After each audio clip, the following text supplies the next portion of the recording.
السلام علیکم، میں سعید الوی اور ناظرین، تازہ ترین اطلاعات کے مطابق ایران میں علی خامنئی کی آخری رسومات میں دنیا بھر سے لوگ آ رہے ہیں اور تقریباً کوئی 1 کروڑ سے زائد ایرانیوں کا اس میں شمولیت کا اندازہ لگایا گیا ہے۔ اور امام خمینی کا جو جسد خاکی ہے اس کو تہران کے قریب خمینی گرینڈ مسلح میں رکھا گیا ہے اور 9 جولائی کو مشہد میں تدفین کی بات کی جا رہی ہے۔ اچھا، آپ کیا سمجھتے ہیں کہ سپریم لیڈر کی شہادت کے باوجود بھی امریکہ کا جو ایک پلان تھا رجیم چینج کا، جو پہلے کئی ممالک میں وہ رجیم چینج کر چکا ہے، تو اس کا یہی خیال تھا کہ ہم ٹاپ لیڈرشپ کو ختم کر دیں گے تو شاید ہم فوری طور پہ رجیم ختم کریں گے اور پھر ہم جا کے قبضہ کر لیں گے، اور پھر اس دوران موساد نے بھی اپنی جو بھی کوششیں کرنی تھی کی، تو کیا وجوہات رہیں اور کس طریقے سے آپ ایک منظم ایران کے سسٹم کو دیکھتے ہیں کہ اتنی بڑی طاقت کی رجیم کوششوں کے باوجود، ٹاپ لیڈرشپ کی شہادت کے باوجود بھی وہاں پتہ نہ ہلا، بلکہ جیسے ابھی آپ نے گفتگو میں کہا کہ پہلے سے زیادہ وہ منظم ہوئے، بہتر ہوئے اور انہوں نے امریکہ کا مقابلہ کیا؟ دیکھیں، بڑا خوبصورت سوال ہے آپ کا۔ دیکھیں، اس سے پہلے میں پچھلے سوال کے تسلسل کو تھوڑا سا آگے بڑھاؤں۔ اب آپ دیکھیں کہ کس طریقے سے پوری دنیا جو ہے وہ وہاں جا رہی ہے، وہ تعلقات استوار کرنا چاہتی ہے، کیونکہ دنیا میں جو ایران نے سب سے بڑا کردار ادا کیا، طاقت کا توازن تبدیل کر دیا۔ امریکہ سے لوگ مغرب سے مشرق کی طرف دیکھنے لگ گئے اور مجبور ہو گئے، انہوں نے دیکھنا پڑ رہا ہے، جو نہیں بھی چاہتے ان کو دیکھنا پڑ رہا ہے۔ عرب دنیا جو ہے وہ اپنے تعلقات بہتر کرنا چاہتی ہے، اور میں سمجھتا ہوں یہ بری بات نہیں ہے۔ امریکہ پہ انحصار کرنے سے بہتر ہے کہ آپ جو ہے خود انحصاری پہ یا اپنے پڑوسی، اپنے بھائی کے ساتھ تعلقات بہتر کر لیں۔ اب جو آپ کا سوال ہے کہ آیت اللہ کی شہادت کے بعد کس طریقے سے لوگوں، یہ دیکھیں، یہ قوم کا جو جذبہ، حوصلہ، ہمت، دیکھیں قائد اعظم رحمۃ اللہ کو اگر آپ دیکھیں کیا کردار تھا، با کردار آدمی تھے۔ آپ ہمارے پیارے آقا محمد صلی اللہ علیہ وسلم کو دیکھیں تو آپ دیکھتے ہیں کہ کیا کردار تو مطلب تھا ہی ان کا نا جی۔ دیکھیں تو کردار کی بنیاد جو ہوتی ہے وہ کسی بھی قوم کے لیے ایک بڑی باہمت جو ہے نا پیغام دیتی ہے، ایک سورس آف انسپریشن ہوا کرتا ہے۔ اس لیے میرے خیال میں جب انہوں نے اپنے قوم کی کردار سازی کی، آیت اللہ جب خمینی موجود تھے تو جب ان کا جنازہ ہوا تو تقریباً 1/5 آف دا نیشن جو تھی وہ باہر نکلی، تقریباً 10 ملین لوگ، یعنی کہ 1 کروڑ لوگ باہر نکلے۔ لیکن تب ایران کی پاپولیشن 5 کروڑ تھی، اور آج پاپولیشن ہے 9 کروڑ، جس کا بھی آپ نے ذکر کیا کہ 1.5 سے 2 کروڑ کے قریب لوگ اس جو تدفینی عمل ہے اس کے اندر شرکت کر رہے ہیں۔ اب یہ ظاہر ہے اس سلسلہ میں 4 کروڑ عوام بڑھ بھی گئی ان کی، تو یہ ایک تاریخ کا میرے خیال میں اگر سب سے بڑا نہیں تو یہ دوسرا بڑا جنازہ ضرور موجود ہوگا۔ اچھا، پھر اس کے بعد جو جب ان کا آپ نے پوچھا کہ کیسے انہوں نے انٹیکٹ رکھا، انہوں نے دیکھیں 2 اسلام کے ماڈلز ہیں، ایک ہے سیدنا ابو بکر صدیق رضی اللہ تعالیٰ عنہ کا، اور ایک ہے حضرت عمر فاروق رضی اللہ تعالیٰ عنہ کا۔ اب یہ دونوں ماڈل بڑے خوبصورت ہیں، اور ایک ہے ڈیولوشن آف پاور، یعنی کہ طاقت بانٹ دو، طاقت کو نیچے لے جاؤ، مرکزیت کے اوپر نہیں بلکہ مرکز سے دور لے جاؤ، اس سے پھیلاؤ ہوتا ہے، اور جب پھیلاؤ ہوتا ہے تو اسٹرینتھ آتی ہے، اور یہ دونوں ماڈل کامیاب ہیں اسلام میں۔ اچھا، جب وہ پھیلاؤ ہو گیا تو پھر حضرت عمر فاروق رضی اللہ تعالیٰ عنہ کا دور آ گیا۔ اس کے اندر انہوں نے ایک وقت میں آ کے طاقت کو سینٹرلائز کیا، انہوں نے واپس طاقت لے لی اور مرکزیت کو مضبوط کیا، یہ بھی بہترین کامیاب ماڈل تھا۔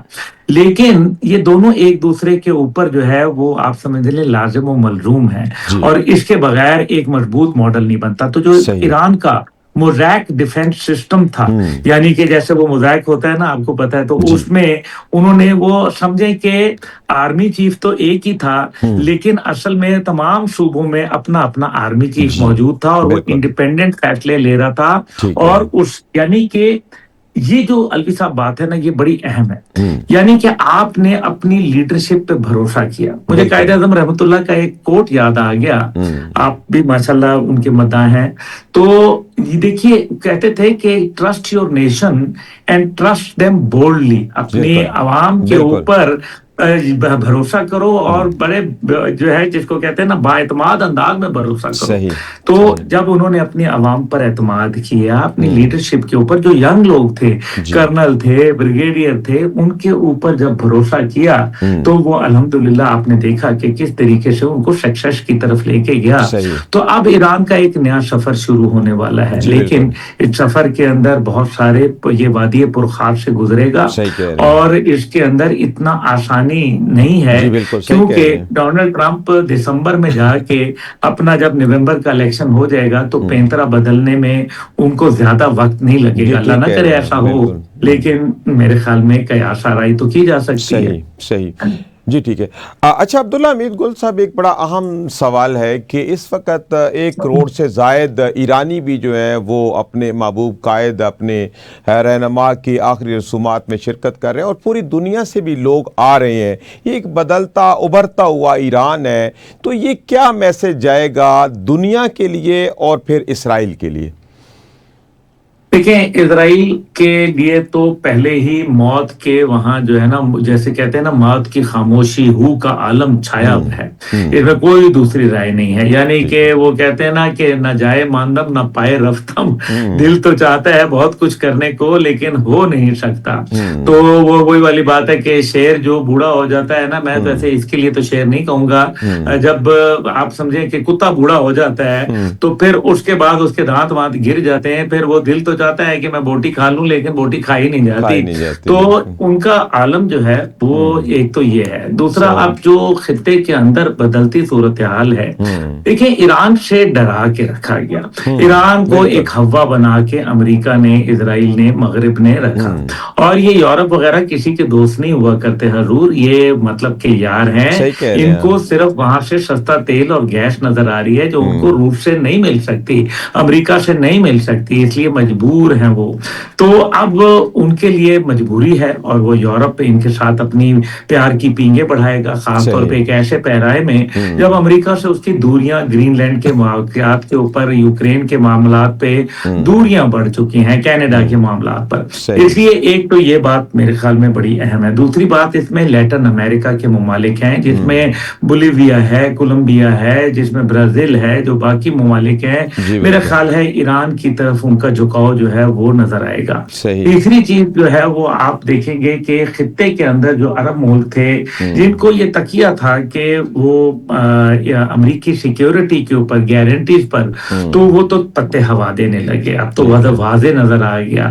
اس لیے وہ ایک متبادل تلاش کریں گے، اور ایران کے ساتھ وہ کہتے ہیں نا کہ دریا میں رہ کے مگرمچھ سے بیر لینا، یہ ان کے لیے ممکن نہیں ہوگا. وہ محدود ممالک ہیں، چھوٹے ملک ہیں، وسائل بھی چھوٹے ہیں، اور پھر وہ اتنے مطلب جس طرح سے ریزیلینس اس قوم میں ہے، مار کھانے کی ایک گنجائش بھی تو ہوتی ہے نا.